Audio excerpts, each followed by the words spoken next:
Hello guys, today I'm going to read My Side of the Mountain. This is a book my cousin introduced me, so yeah, I'm just gonna read it.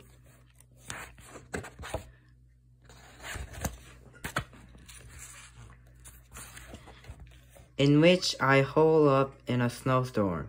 I am on my mountain in a tree home that people have passed without knowing that I am here. The house is hemlock tree 6 feet in diameter and must be as old as the mountain itself. I came upon it last summer and dug and burned it out until I made a snug cave in the tree that I now call home. My bed is on the right as you enter, and it is made of ash slats and covered with deerskin. On the left is a small fireplace about knee-high. It is a clay of stones. It has a chimney that leads the smoke out through a knothole. I chipped out the 3 other knotholes to let fresh air in.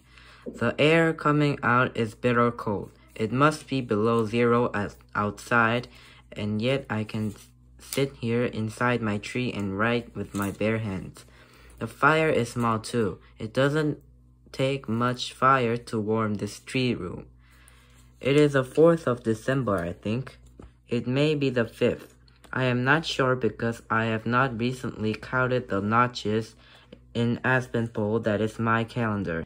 I have been just too busy gathering nuts and berries, smoking venison, fish, and small game to keep up with the exact date.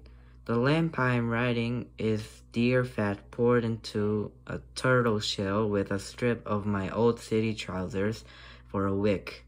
It snowed all day yesterday and today.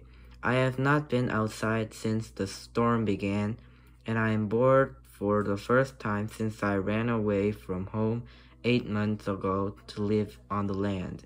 I am well healthy. The food is good. Sometimes I eat turtle soup, and I know how to make an acorn pancakes. I keep my supplies in the wall of the tree in the wooden pockets that I chopped myself. Every time I looked at those pockets during the last 2 days, I have felt just like a squirrel. Which reminds me, I didn't see a squirrel one whole day before that storm began. I guess they're holed up and eating their stored nuts too. I wonder if the Baron, that's the wild weasel who lives behind the big boulder to the north of my tree, is also denned up.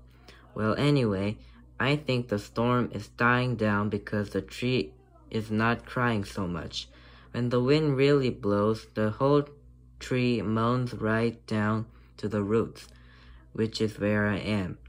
Tomorrow I hope the Baron and I can tunnel out into the sunlight. I wonder if I should dig the snow, but that would mean I would have to put it somewhere, and the only place to put it is in my nice snug tree. Maybe I can pack it with my hands as I go. I've always dug into the snow from the top, never up from under.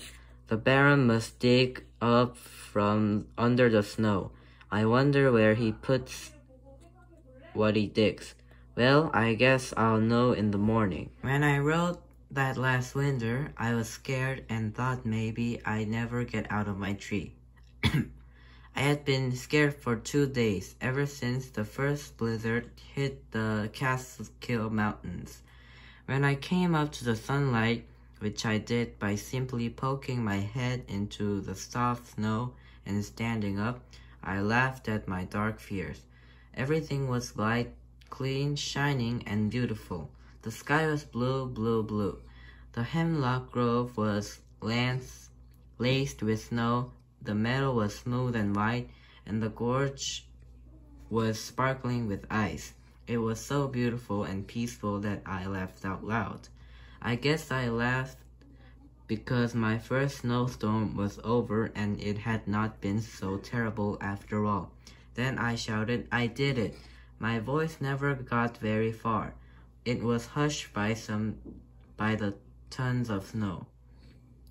I looked for signs from the Baron Weasel. His footsteps were all over the boulder and also slides where he had played.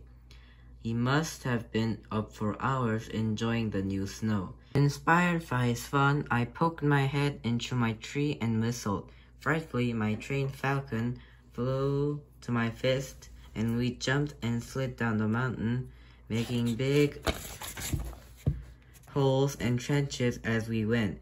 It was good to be whistling and carefree again, because I was sure scared by the coming of that storm. I had been working since May, learning how to make a fire with flint and steel, finding what plants I could eat, how to trap animals and catch fish, all this so that when the curtain of blizzard struck the Catskills, I could crawl inside my tree and be comfortably warm and have plenty to eat. During the summer and fall, I had thought about the coming of winter. However, on that third day of December, when the sky blackened, the temperature dropped and the first flakes swirled around me. I must admit that I wanted to run back to New York, even the first night that I spent out in the woods, when I couldn't get the fire started, was not as frightening as the snowstorm that gathered behind the gorge and mushroomed up over my mountain. I was smoking the tree trout. It was 9 o'clock in the morning. I was busy keeping the flames low so they would not leap up and burn the fish. As I worked, it occurred to me that it was awfully dark for that hour of the morning. Frightfully, it was leashed to her tree stump.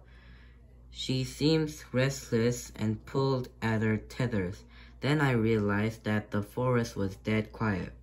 Even the woodpeckers that had been tapping around me all morning were silent.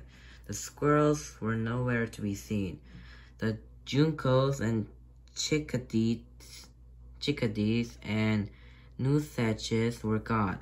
I looked to see what the Baron Weasel was doing. He was not around. I looked up. From my tree you can see the gorge behind the meadow. White water pours between the black, wet boulders and cascades into the valley below.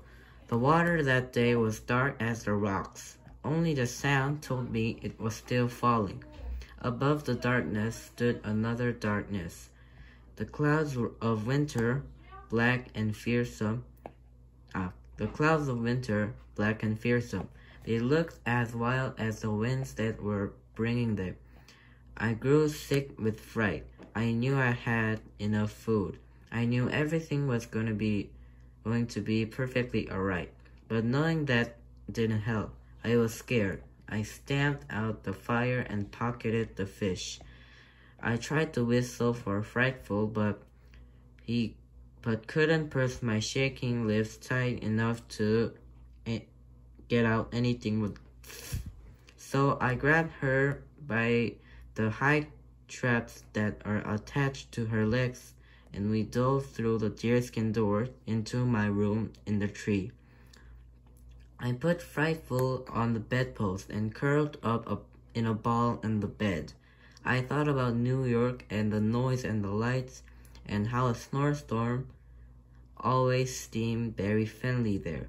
I thought about our apartment too. At that moment, it seemed bright and lighted and warm. I had to keep saying to myself there were 11 of us in it. Dad, mother, 4 sisters, 4 brothers, and me. And not one of us liked it, except perhaps little Nina, who was too young to know. Dad didn't like it even a little bit. He had been a sailor once, but when I was born, he gave up the sea and worked on the docks in New York.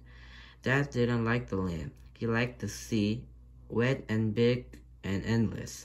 Sometimes he would tell me about great-grandfather Grilby, who owned land in the Catskill Mountain and felled the trees and built a home and plowed the land, only to discover that he wanted to be a sailor. The farm failed and great-grandfather Grilby went to the sea.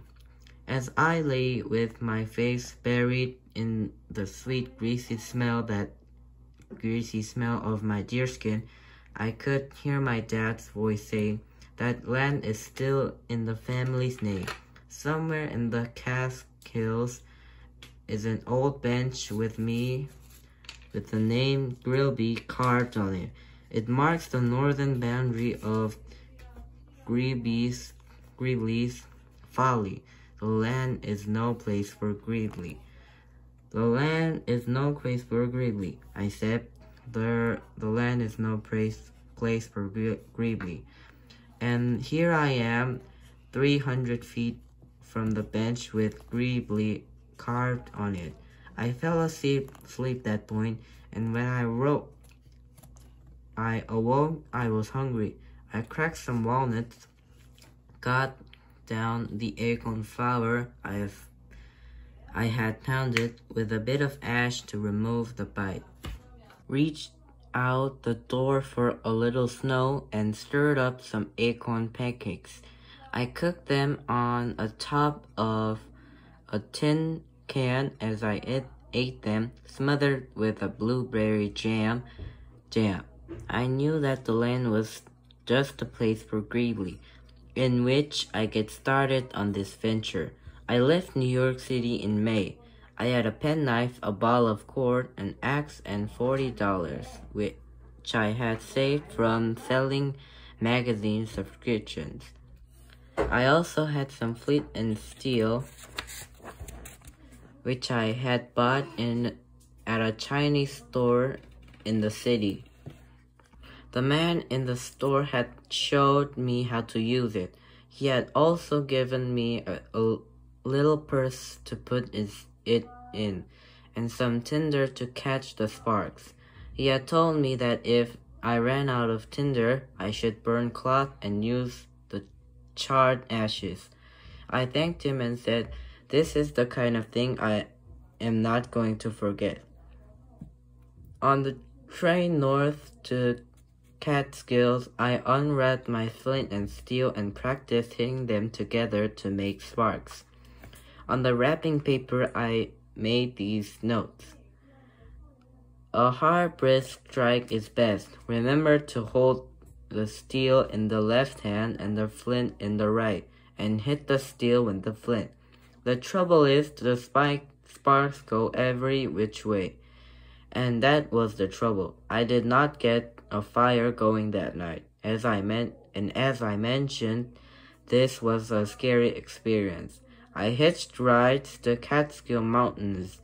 At about 4 o'clock, a truck driver and I passed him through a beautiful dark hemlock forest, and I said to him, "This is as far as I'm going."